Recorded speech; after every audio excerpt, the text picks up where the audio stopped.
Hello everyone, ఇలాంటి videos మీకు ముందుగా కావాలి అనుకుంటే మా ఛానల్ని సబ్స్క్రైబ్ చేసుకుని పక్కనే ఉన్న బెల్ ఐకాన్ని క్లిక్ చేయండి. అప్కమింగ్ రివ్యూలోకి వెళ్ళిపోదాం. కావ్య ఇంటికి రీచ్ అవుతుంది. కావ్యని చూసిన ఇందిరాదేవి, అపర్ణాదేవి అందరూ ఇంకా హ్యాపీగా ఉంటారు.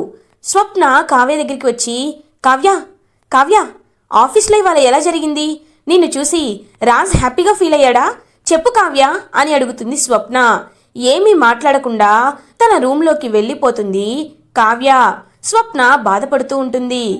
రుద్రాని వెళ్ళిపోతున్న కావ్య వైపు చూస్తూ, కావ్య అంత డల్గా మొహమంతా మాడిపోయి పైకి వెళ్తుంటేనే అర్థమైంది రాజ్కి కావ్య నచ్చలేదని అని అంటుంది రుద్రాని. ఆ మాటలు విన్న కావ్య ఒక్కసారిగా ఆగిపోతుంది. ఇప్పుడు నేను బాధపడుతున్నాననే విషయం ఇంట్లో వాళ్ళకి తెలిస్తే వాళ్ళు బాధపడతారు, ఆయనని నిలదీస్తారు. లేదు, అలా జరగకూడదు అని వెనక్కి తిరిగి, ఎవరు చెప్పారు రుద్రాని గారు నేను బాధపడుతున్నానని అని అంటుంది కావ్య. ఒక్కసారిగా రుద్రాని షాక్ అయిపోతుంది. అపర్ణ, ధాన్యలక్ష్మి, ఇందిరాదేవి, స్వప్న అందరూ కావ్య వైపు చూస్తూ ఉంటారు. మరి పిలుస్తున్నా పట్టించుకోకుండా వెళ్ళిపోతున్నావేంటే అని అడుగుతుంది స్వప్న. ఏం లేదక్క, మార్నింగ్ నుంచి ఆఫీస్లోనే ఉన్నాను కదా, కాస్త అలసిపోయాను అంతే, అంతకు మించి ఏమీ లేదు అని అంటుంది కావ్య. అయితే రాజ్కి నువ్వు ఇలా నచ్చావా కావ్య అని అడుగుతారు ఇందిరాదేవి. నచ్చానమ్మమ్మ గారు, ఆయన నన్ను ఎప్పుడూ పొగడనంతగా పొగిడారు. అపర్ణ హ్యాపీగా ఫీల్ అవుతుంది. అయితే రాజ్కి నువ్వు ఇలా నచ్చావన్నమాట అని అంటారు ఇందిరాదేవి. హా, అవునమ్మమ్మ గారు, నేను చాలా నచ్చాను. అమ్మమ్మ గారు, నాకు కాస్త అలసటగా ఉంది, నేను ఇప్పుడే ఫ్రెష్ అయ్యి వస్తాను అని పాపం ఇంకా కావ్య తన రూంలోకి వెళ్ళిపోతుంది. కావ్య తన రూంలోకి వెళ్ళి ఇంకా ఏడుస్తూ ఉంటుంది. ఇంట్లో వాళ్ళకి అబద్ధం చెప్పి ఇటువైపు రాజ్ మనసులో కూడా స్థానం లేకుండా రెండు వైపులా నలిగిపోతూ పాపం చాలా బాధపడుతూ ఉంటుంది పాపం కావ్య. ఇది ఇలా ఉండగా రాజ్ కూడా ఆఫీస్ నుండి ఇంటికి రీచ్ అవుతాడు. కళ్యాణ్ మాత్రం రాజ్ వైపు కోపంగా చూస్తూ ఉంటాడు. ఏంట్రా, ఏదో పాత పగ ఉన్నట్టు, శత్రుత్వం ఉన్నట్టు అలా చూస్తున్నావు నా వైపు అని అడుగుతాడు రాజ్. శత్రుత్వం కాదన్నయ్యా, నిన్ను అని ఆగిపోతాడు కళ్యాణ్. ఏంటి, ఏదో అడుగుదామని ఆగిపోయావు? పర్లేదు అడుగు అని అంటాడు రాజ్. అడిగినా నువ్వు చెప్పే సమాధానం నాకు తెలుసన్నయ్యా, అందుకే నేను అడగాలనుకోవటం లేదు అని అక్కడి నుండి వెళ్ళిపోతాడు కళ్యాణ్. ఏంటో వీడు ఎప్పుడు ఎలా మాట్లాడతాడో వీడికే అర్థం కాదు అని ఇంకా ఫ్రెష్ అవ్వడానికి వెళ్తాడు రాజ్. ఇది ఇలా ఉండగా నైట్ అవుతుంది. డైనింగ్ టేబుల్ దగ్గర అందరూ ఇంకా డిన్నర్ చేస్తూ ఉంటారు. కావ్య అందరికీ వడ్డిస్తూ ఉంటుంది. అపర్ణ, కావ్య వంటలన్నీ నువ్వే చేశావా అని అడుగుతారు. అవునత్తయ్యా అని అంటుంది కావ్య. ఎందుకు, ఆఫీస్కి వెళ్ళి వస్తున్నావు, అలసిపోతావు కదా, ఈ వంటలన్నీ నువ్వు చేయాల్సిన అవసరమేముంది? ఇంట్లో చాలా మంది ఆడవాళ్ళు ఖాళీగానే ఉంటున్నారు కదా అని అంటుంది అపర్ణ. అంటే ఏంటక్క, మేము ఇంట్లో ఖాళీగా ఉంటున్నామని నువ్వు మమ్మల్ని అంటున్నావు కదా అని అంటుంది ధాన్యలక్ష్మి. అవును, నేను నిన్నే అంటున్నాను, డైరెక్ట్గా చెప్తున్నాను కదా.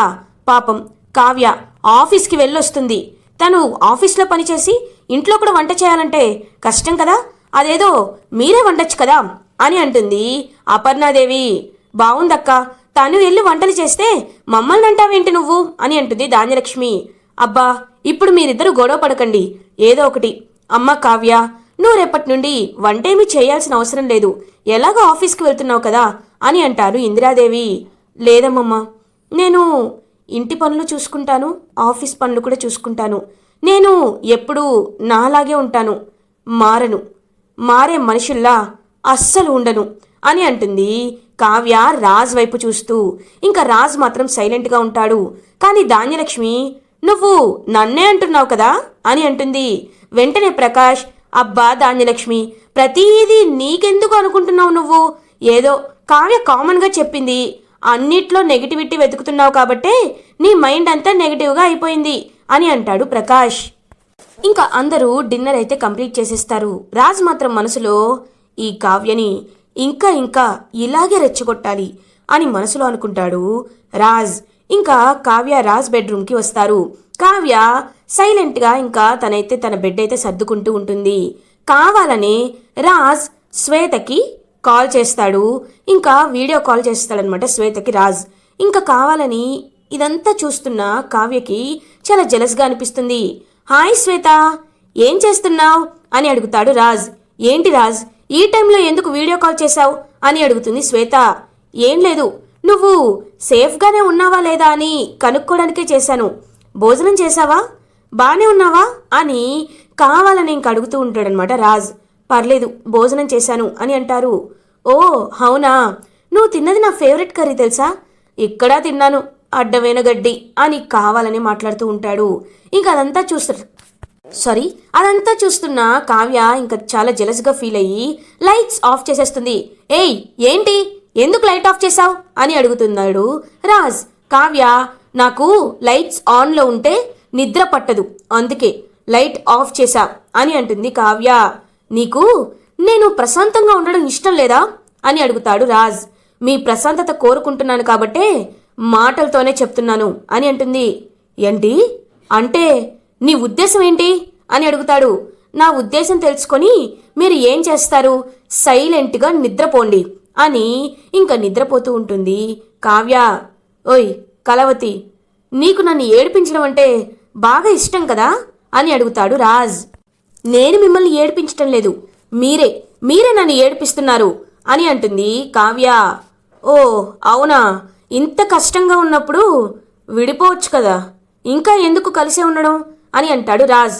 చూడండి, బంధాలని నేను ఎప్పుడూ వదులుకోవాలి అనుకోను. కష్టమైనా నష్టమైనా చావైనా బ్రతుకైనా ఇక్కడేనని నిర్ణయించుకున్నాను, తేల్చుకున్నాను.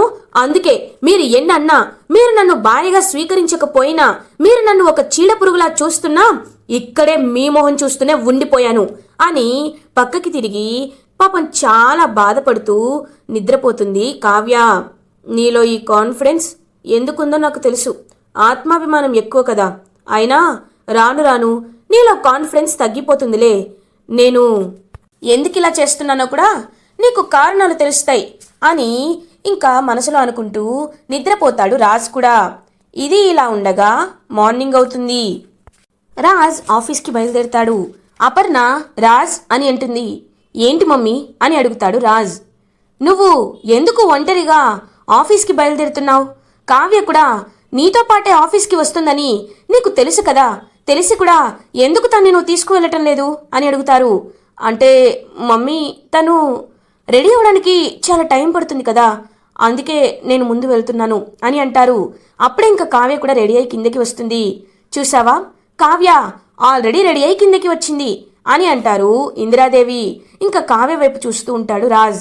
తన్ని కూడా నీతో పాటే తీసుకువెళ్ళు అని రాజ్ కావ్య ఇద్దరు ఇంకా కలిసి ఒకే కారులో వెళ్ళమని చెప్తారు అపర్ణ. ఇంకా వాళ్ళ మమ్మీ చెప్పింది కాబట్టి రా అని ఇంకా తీసుకువెళ్తాడు రాజ్ తన కారులోనే కావ్యని. ఏంటి ఇదొక కొత్త ట్రిక్కా, ఎప్పుడు లేటుగా రెడీ అవుతావు, ఇవాళ త్వరగా రెడీ అయ్యావు అని అడుగుతాడు రాజ్. నేను ఎప్పట్లాగే ఉన్నాను, మీలా మారిపోలేదు అని అంటుంది కావ్య. సందు దొరికితే చాలు నన్ను ఎప్పుడెప్పుడు వేలెత్తి చూపిద్దామనే ఉంటుంది కదా నీకు అని అంటాడు రాజ్. చూపించేలా మీరే చేసుకుంటున్నారు, నేనేమనటం లేదు కదా అని అంటుంది కావ్య. ఇంకా ఇద్దరు ఆఫీస్కి రీచ్ అవుతారు. లేదు, కావ్యలో ఈ కళావతిలో ఇంకా నాపై అనుమానం రేకెత్తేలా చేయాలి అని చెప్పి ఇంకా కావాలనే శ్వేతని పిలిపించుకుంటూ తనతో క్లోజ్గా ఉంటున్నట్టు నటిస్తూ ఇంకా రాజ్ అయితే కావాలని అలా చేస్తూ ఉంటాడు. అదంతా చూస్తున్న కావ్యకి పాపం ఏం చేయాలో అర్థం కాక చాలా జెలస్గా ఫీల్ అవుతుంది. డిజైన్స్ పై కూడా ఎక్కువగా కాన్సన్ట్రేట్ చెయ్యలేకపోతుంది కావ్య. ఇది ఇలా ఉండగా అపర్ణాదేవి డ్రైవర్ ఈ టిఫిన్ తీసుకువెళ్ళి రాజ్కి కావ్యకి ఇచ్చిరా అని అంటారు. కళ్యాణ్ అదంతా చూస్తూ ఉంటాడు. పాపం అక్కడ వదిన పరిస్థితి ఎలా ఉందో ఒకసారి వెళ్ళాలి అని, పెద్దమ్మా అది నాకివ్వండి, నేను వెళ్ళి ఇస్తాను అని అంటారు. వద్దు కళ్యాణ్, ఎవరు చేసే పనులు వాళ్ళు చేస్తేనే బాగుంటుంది, మళ్ళీ నువ్వు ఎందుకు వెళ్ళావని మీ అమ్మ నాన్న రచ్చ చేస్తుంది అని అంటుంది అపర్ణ. లేదు పెద్దమ్మా, అమ్మకి నేను చెప్తాను, అయినా నేను ఆఫీస్కి వెళ్ళడమే అమ్మకి అనామికకి ఇష్టం కదా, నాకు ఇవ్వండి పెద్దమ్మా అని ఇంకా చేతిలో ఉన్న క్యారేజ్ తీసుకొని ఆఫీస్కి బయలుదేరుతాడు కళ్యాణ్. ఇంకా ఆఫీస్కి రీచ్ అవుతాడనమాట కళ్యాణ్. రాజ్ శ్వేత మాట్లాడుకోవడం చూస్తూ ఉంటాడు. రాజ్, త్వరగా డివోర్స్ వస్తే నా ప్రాబ్లంకి సొల్యూషన్ దొరుకుతుంది అని అంటుంది శ్వేత. ఖచ్చితంగా డివోర్స్ వచ్చేటట్టు నేను చూస్తాను, నీ లైఫ్ హ్యాపీగా ఉంచే బాధ్యత నాది అని అంటాడు రాజ్. ఇదంతా విన్న కళ్యాణ్ ఒక్కసారిగా షాక్ అయిపోతాడు. కావ్య క్యాబిన్కి వెళ్తాడు. కావ్య డిజైన్స్ కూడా సరిగ్గా వెయ్యలేక ఇంకా తను ఇరిటేటింగ్గా చాలా స్ట్రెస్డ్గా ఫీల్ అవుతూ కోపంగా ఉంటుంది కావ్య. వదినా అని అంటాడు కళ్యాణ్. కవిగారు అని పాపం కన్నీళ్లు పెట్టుకుంటుంది కావ్య. వదినా, మీ బాధ నాకు అర్థమైంది. మీరు అన్నయ్యతో ఆ శ్వేత అంత క్లోజ్గా ఉండడం చూసి తట్టుకోలేకపోతున్నారు. వదినా, ఇలా చెప్పడం కరెక్టో కాదో నాకు తెలీదు, కానీ మీకు నేను ఒక విషయం చెప్పాలి అనుకుంటున్నాను. మిమ్మల్ని అన్నయ్య ఎంతలానో బాధపెడుతున్నాడు, మానసికంగా కృంగిపోయేటట్లు చేస్తున్నాడు. అన్నయ్య ఇదంతా కావాలని చేస్తున్నాడా, దాని వెనకాల ఏదైనా కారణం ఉందా అనేది తెలుసుకోవాలంటే ఈ ప్రపంచంలో ఒకే ఒక్క దారి ఉంది అని అంటాడు కళ్యాణ్. ఏంటి కవిగారు, ఏంటది అని అంటుంది కావ్య. జెలసీ. అదే వదినా, మీరు ఎలా అయితే ఫీల్ అవుతున్నారో మా అన్నయ్య కూడా మీ విషయంలో అలానే ఫీల్ అవ్వాలి. అలానే తను కూడా మిమ్మల్ని ఎక్కడ మిస్ అయిపోతాడోనని బాధపడాలి. అలా జరగాలి అంటే మీరు కూడా ఎవరితోనో క్లోజ్గా ఉన్నట్టు నటించాలి అని అంటాడు కళ్యాణ్. కవిగారు అని అంటుంది కావ్య. వెంటనే ఇంకా షాక్ అవుతాడు కళ్యాణ్. ఏం మాట్లాడుతున్నారు కవిగారు మీరు? నేను వేరే వాళ్ళతో క్లోజ్గా ఉండాలా? కవిగారు, నేను చావనైనా చస్తాను కానీ అలాంటి పనులు ఎప్పుడు చేయను అని అంటుంది కావ్య. వదినా, నేను మిమ్మల్ని నిజంగా చేయమనటం లేదు. కేవలం కొద్ది రోజులు అన్నయ్య బయటపడేంత వరకు మీరు కావాలని ఒక వ్యక్తితో క్లోజ్గా ఉన్నట్టు నటిస్తే ఖచ్చితంగా అన్నయ్య మిమ్మల్ని మిస్ అవుతున్నాడని ఫీల్ అవుతాడు. ఎందుకు తను దూరం పెట్టాలనుకుంటున్నాడో మనకి సరైన కారణం చెప్తాడు. ప్లీజ్ వదినా, నా మాట వినండి అని అంటాడు కళ్యాణ్. వదినా, నేను చెప్పేది వినండి, ఒక్కసారి నన్ను అర్థం చేసుకోండి అని ఇంకా కళ్యాణ్ కన్విన్స్ చేస్తాడు కావ్యని. సరే కవిగారు, నాకు నా భర్త కంటే ఏది ముఖ్యం కాదు. తను నిజంగా అసలైన కారణం ఏంటో చెప్తాడు అనుకుంటే నేను ఏం చేయడానికైనా సిద్ధం అని అంటుంది కావ్య. సరే వదినా, మీరింకా ఏమి బాధపడద్దు. రేపటి నుండి చూడండి అన్నయ్యలో కూడా ఎలా జలస్ తన్నుకుంటూ వస్తుందో అని ఇంకా పక్కకి వెళ్ళి ఒకరికి ఫోన్ చేస్తాడనమాట కళ్యాణ్. ఇది ఇలా ఉండగా మార్నింగ్ అవుతుంది. ఇంకా రాజ్ ఆఫీస్కి వెళ్తాడు. కావ్య హ్యాపీగా ఉంటుంది. ఏంటి, ఈ కళావతి నిన్న మొన్నటి వరకు చాలా జలస్గా ఫీల్ అయింది, ఇవాళేమో ఇంత హ్యాపీగా ఉంది. ఏంటి ఇంత హ్యాపీగా ఉన్నావు అని అడుగుతాడు రాజ్. హ్యాపీ కాదు, హ్యాపీయెస్ట్ అని అంటుంది. ఏమైంది, ఒకవేళ పిచ్చి కుక్కని కరిచావా అని అడుగుతాడు రాజ్. లేదు, నేనెవరిని కలవలేదు, ఒకరిని కలవాలనుకుంటున్నాను అని అంటుంది. ఎవరు అని అడుగుతారు. నా చిన్ననాటి స్నేహితుడు, నేను అతను చాలా హ్యాపీగా ఉండేవాళ్ళం, కానీ అతనికి ట్రాన్స్ఫర్ అయ్యి ఢిల్లీ వెళ్ళిపోయాడు. ఇవాళే చాలా ఏళ్ళ తర్వాత తిరిగి వస్తున్నాడు. నాతో ఫోన్ చేసి మాట్లాడాడు. తనకి మంచి జాబ్ వచ్చి అమెరికాలో సెటిల్ అయ్యాడంట. ఇప్పుడు మళ్ళీ తిరిగి వస్తున్నాడు. వాళ్ళ అమ్మగారికి నగలు కావాలి అన్నాడు. నేను ఎక్కడో ఎందుకు, మా దగ్గర మంచి డిజైన్స్ ఉన్నాయి రా అని చెప్పాను. ఇప్పుడు వస్తున్నాడు అని అంటారు కావ్య. ఇంకా అది విన్న రాజ్ అయితే ఒక్కసారిగా షాక్ అయిపోతాడు.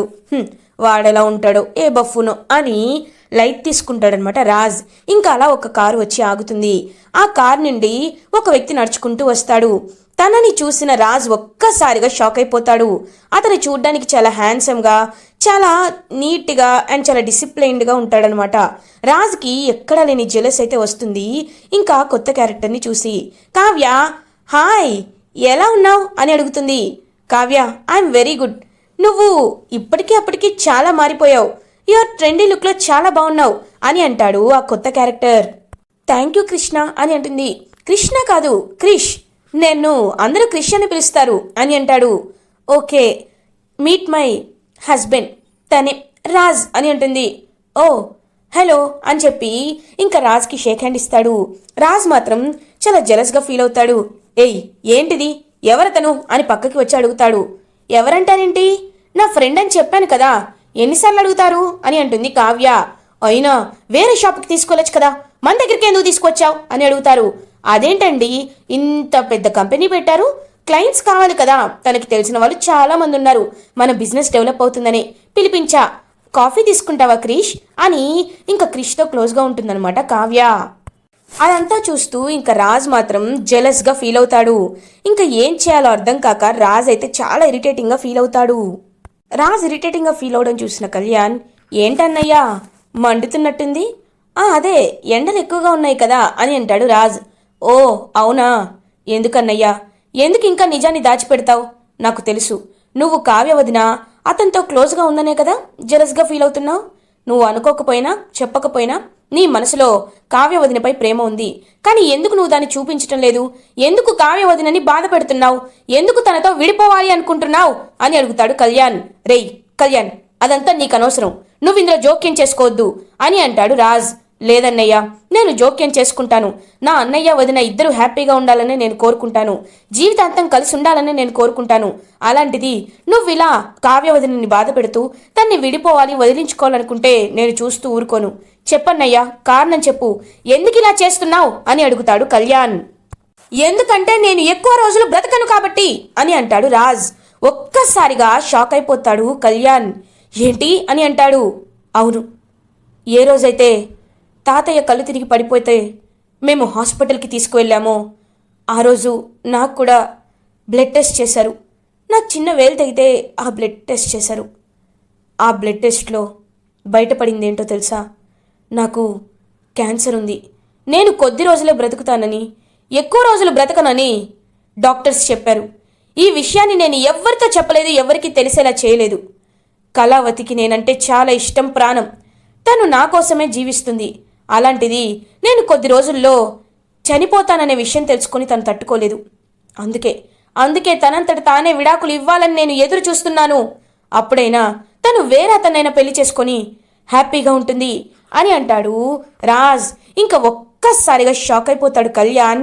ఇదంతా డోర్ దగ్గర నుండి వింటున్న కావ్య కూడా విని ఒక్కసారిగా స్టన్ అయిపోతుంది. ఇలా ఎపిసోడ్ ఎండ్ అవుతుంది. ఫర్దర్ ఎపిసోడ్ రివ్యూస్ ముందుగా మీకు కావాలి అనుకుంటే మా ఛానల్ని సబ్స్క్రైబ్ చేసుకోండి. Thanks for watching.